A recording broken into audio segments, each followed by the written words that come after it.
So hello everyone, good morning to you all. Today we are going to do last lesson if I were you from class 9th from बिहाई book. आज हम लोग बिहाई book से class 9th की हमारी जो बिहाई book है उससे हम लोग लास्ट लेसन करने जा रहे हैं जिसका नाम है if I were you. If I were you, सबसे पहले तो हम लोग समझते हैं कि ये जो लेसन का नाम है वो ऐसा क्यों रखा है। तो इसका मतलब ये है कि अगर मैं तुम होता मतलब कोई पर्सन है वो किसी की आइडेंटिटी चाहता है। जैसे कि अगर मैं राष्ट्रपति होता मतलब प्रधानमंत्री नरेंद्र जी मोदी की जगह पर मैं होता, तो ऐसा बोलते हैं ना कि अगर तुम होता मतलब तुम्हारी जगह पर होता। उसी से रिलेटेड ये लेसन है जो हम लोग अभी समझने वाले हैं, समझेंगे इसको। तो ये आप लोगों की बुक है जहाँ पे हम लोगों को सारा का सारा लेसन दिया हुआ है। चलिए इसको हम लोग समझते हैं, ठीक है। एक चीज़ और समझते हैं हम लोग कि अब यहाँ पर ये भी बताया है आई के साथ में हम लोग वॉच का यूज़ करते हैं। आई के साथ में हम लोग वॉच का यूज़ करते हैं, लेकिन यहाँ पे वर का यूज़ है। तो ऐसा क्यों है ना, आई के साथ वॉच का यूज़ होता है। तो यहाँ पे वर का यूज़ इसलिए किया है क्योंकि कंडीशनल है। कंडीशनल मतलब कुछ भी इमेजिन हो रहा है। क्या हो रहा है, ये इमेजिनेशन है। और जब भी इमेजिनेशन होगा तब वहाँ पर हम लोग किसका यूज़ करेंगे, आई के साथ में वर का यूज़ करेंगे हम लोग। क्या आप लोगों को ये क्लियर है? आई के साथ में हम लोग वॉज का यूज़ करते हैं, लेकिन आई के साथ में हम लोग वर का यूज़ भी करते हैं। कब करते हैं? जब इमेजिनेशन होगी। क्लियर है आप लोगों को सभी को इतना? चलिए देखते हैं हम लोग लेसन को क्या बोलना चाहते हैं लेसन में। तो सबसे पहले हम लोग देखेंगे यहाँ पे पढ़ने से पहले before you read is given here Gerard lives in a lonely cottage an intruder. कि यहाँ पे गेरार्ड है, गेरार्ड एक नाम है एक पर्सन का। हु वाज लिविंग अलोन, कि गेरार्ड एक पर्सन है वो कैसे रहते थे, अलोन रहते थे। एन इंट्रूडर, कि एक यहाँ पे इंट्रूडर है। कौन है यहाँ पर? एक इंट्रूडर है। हु इज़ अ क्रिमिनल, जो कि एक क्रिमिनल है, वहाँ पर आ जाता है। इंटर्स इज कॉटेज, किसके कॉटेज में आते हैं? गेरार्ड के कॉटेज में आ जाता है। He intends to murder Gerard and take his identity. और वो क्या चाहता है, ये जो इंट्रूडर आया है वहाँ पर गेरार्ड के घर में बिना बताए, है ना, क्योंकि इसकी उससे जान पहचान नहीं है।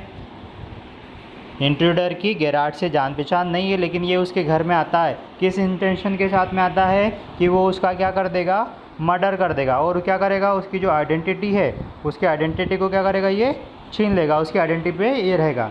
डज ही सक्सीड, क्या वो सक्सेस हुआ अपने इस प्लान में? चलिए हम लोग देखते हैं।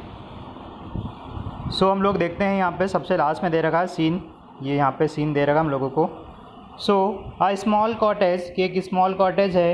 इंटीरियर एक स्मॉल कॉटेज है, उसका इंटीरियर है। देयर इज़ एन एंट्रेंस, कि वहाँ पे एक रास्ता है जाने का। बैक राइट में भी, है ना, विच में भी कर्टन, की एक राइट से एक रास्ता भी है जाने का पीछे। जरा राइट बैक में पीछे से एक रास्ता भी हो सकता है, लेकिन उस पर क्या गिरा हुआ है, उस पर क्या लगा हुआ है, पर्दा लगा हुआ है, इसलिए वो दिख नहीं रहा है। Another door to the left must be a practical door, और दूसरा एक डोर है जो कि कहाँ पर है, लेफ्ट में है ना। और ये हो सकता है कि कौन सा डोर हो, ये प्रैक्टिकल डोर हो। नेक्स्ट हम लोग देखते हैं द फर्नीचर इज सिंपल, वहाँ का सारा फर्नीचर सिंपल है। Consisting of a small table towards the left.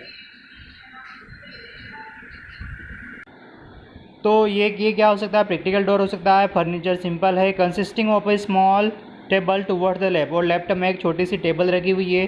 A chair of to है ना, टू वहाँ पे चेयर्स हैं। एंड अ दीवान रखा है। रादर अब स्टेज ऑन द राइट, ये रहा कि क्या पड़ा हुआ है, एक अलग थलग पड़ा हुआ क्या है, दीवान पड़ा हुआ है। On the table is a telephone, और टेबल के पास में क्या है, टेबल पर क्या रखा हुआ है, टेलीफोन रखा हुआ है। चलिए हम लोग स्टार्ट करते हैं हमारे लेसन को। चलिए आगे देखते हैं अब हम लोग। व्हेन द कर्टन राइजेस, कि जैसे कर्टन राइज होता है मतलब जैसे ही स्टार्ट होती है लेसन की हमारे। When the curtain rises Gerard is standing by the table making a phone call, कि जब स्टार्टिंग होती है इस कहानी की तो हम लोग देखते हैं कि जो गेरार्ड नाम का पर्सन है वो क्या कर रहा है, टेबल के पास में खड़ा हुआ है और क्या कर रहा है, किसी को फ़ोन लगा रहा है। He is of medium height, उसकी हाइट मीडियम है। And wearing horn rhyme glasses. और ये क्या इसने किस टाइप की ग्लासेस पहनी है? हॉर्न राइम टाइप्स के ग्लासेस पहनी, मतलब चश्मा पहना हुआ है। He is dressed in a launch suit. ये जो इसने जो ड्रेस करके रखा लॉन्च सूट में है, वो लॉन्च सूट मतलब कंफर्टेबल जो क्लॉथ्स होते हैं उसमें है। ये रेस करने के लिए हम लोग कंफर्टेबल कपड़े पहनते हैं ना, वैसे हैं, उस सूट में है। एंड अ ग्रेट कोट, और एक अच्छा सा कोट पहनने वाला है, पहना हुआ है उसने। हिज वॉइस इज़ कल्चर्ड, और उसकी वॉइस बहुत ही कल्चर्ड है। कल्चर मतलब बहुत ही अच्छी है। तो सबसे पहले देखते हैं हम लोग, गेरार्ड बोल रहा है, Gerard well tell him to phone up directly, कि उसको बोलना, फ़ोन पे बात कर रहा है वो, और उसको बोल रहा है कि उसको बोलना कि मुझे डायरेक्टली कॉल कर ले। आई मस्ट नो, मुझे बहुत अच्छे से, मुझे बहुत जानना है, मुझे जानना ही है। Yes I expect I will still be there, कि मैं उस समय वहीं रहूँगा। But you must count on that, कि तुम्हें उसे काउंट नहीं करना है। इन अबाउट 10 मिनट्स टाइम, कि 10 मिनट्स के टाइम में मैं वहाँ होऊंगा।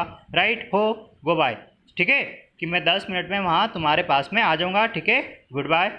ही puts down the phone and goes to the divan on the left, कि वो फ़ोन रख देता है इतना कहने के बाद में, और क्या करता है वो दीवान की तरफ जाता है, जो कि लेफ्ट में रखा हुआ है।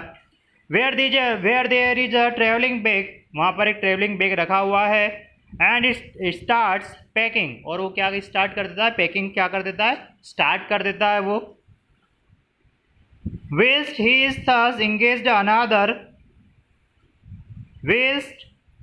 thus engaged, जब वो इंगेज था ये काम करने में, पैकिंग करने में, अनादर मैन, दूसरा man, similar in build to Gerard, जो कि सिमिलर गेरार्ड की तरह बॉडी दिखती थी, वैसा का वैसा दिखता था। इंटर्स फ्रॉम द राइट साइलेंटली, वो क्या करता है, इंटर्स कर लेता है। रिवॉल्वर इन हैंड, और उसके हाथ में क्या है, रिवॉल्वर है। He is fleshly dressed in a overcoat पहना हुआ है। एंड अ सॉफ्ट हेड, उसने एक सॉफ्ट हेड लगा रखी है। He bumps accidentally against the table, और तभी वो क्या करता है, टेबल से टकरा जाता है। And at the sound Gerard turns quickly, और गेरार्ड अपना काम कर रहा था, क्योंकि इसका नाम क्या है, इंट्रूडर है, और ये चुपचाप अंदर आ रहा है, इसलिए क्या करता है, ये एक टेबल से टकरा जाता है। जैसे टेबल से टकरा हम लोग चेक करते हैं ना, कौन आया पीछे, बिल्ली तो नहीं है या कोई और पर्सन, तो इसने देखा कि ये कौन था, ये कोई अननोन पर्सन था। देखते हम लोग अब गेरार्ड से। गेरार्ड बोलता है प्लीजेंटली, खुश होते, why this is a surprise mister, ये सरप्राइज क्यों मिस्टर, क्योंकि मिस्टर और ये आर लगा हुआ है, मतलब अननोन पर्सन, ये तो उसका नाम ही नहीं जानता था ना। Intruder I am glad you are pleased to see me, मुझे खुशी हुई है ना, मुझे अच्छा लगा कि तुम मुझे देखकर खुश हुए। I don't think you will be pleased for long, लेकिन मुझे ऐसा नहीं लगता कि तुम ज़्यादा देर तक खुश रह पाओगे। पुट दोस पाउज अप, कि अपने हाथ क्या कर लो, ऊपर कर लो, अपने हाथ क्या कर लो, ऊपर कर लो। पाउज मतलब हैंड्स होते हैं। अब गेरार्ड बोल रहा है वहाँ पे, गेरार्ड बोल रहा है, क्या बोल रहा है Gerard, this is all very melodramatic, कि ये क्या है, बहुत ही मेलोड्रामेटिक है। मेलोड्रामेटिक मतलब बनावटी है। Not very original perhaps, but, लेकिन, क्योंकि ये पूरी तरह से ओरिजिनल नहीं है, लेकिन शायद। इंट्रूडर ट्राइंग टू बी काम एंड, और क्या कोशिश कर रहा है बेटा, शांत रहने की कोशिश कर रहा है। आप गेरार्ड बोलता है, गेरार्ड क्या बोल रहा है, नॉनचैलेंट is your words, I think, मुझे लगता है कि तुम्हारे वर्ड्स कैसे हैं, बनावटी हैं, उल्लू बनाने वाले हैं। इंट्रूडर थैंक्स अ लॉट, बहुत बहुत धन्यवाद। You will soon stop being smart, कि तुम जल्दी ये जो होशियार बनना तुम बन रहे हो ना, अभी तुम्हारी होशियारी सारी निकल जाएगी। I will make you crawl, कि मैं तुम्हें रेंगने पर मजबूर कर दूंगा, है ना, मैं तुम्हें घुटनों पर चला दूंगा। I want to know a few things, कि मुझे तुम्हारे बारे में कुछ चीज़ें जानना है, पता है क्या जानना चाहता है। You will stop being smart, I will make you crawl, बता दिया। ये देखो आप लोगों को दिख रहा है यहाँ पे कि ये जो पर्सन है बैग पैक कर रहा था, और तभी ये दूसरा पर्सन वहाँ पर आ जाता है, उसके हैंड्स में क्या है, गन है, गन लेकर वो वहाँ पर आ जाता है। उम्मीद है आप लोगों को इतना समझ में आया होगा।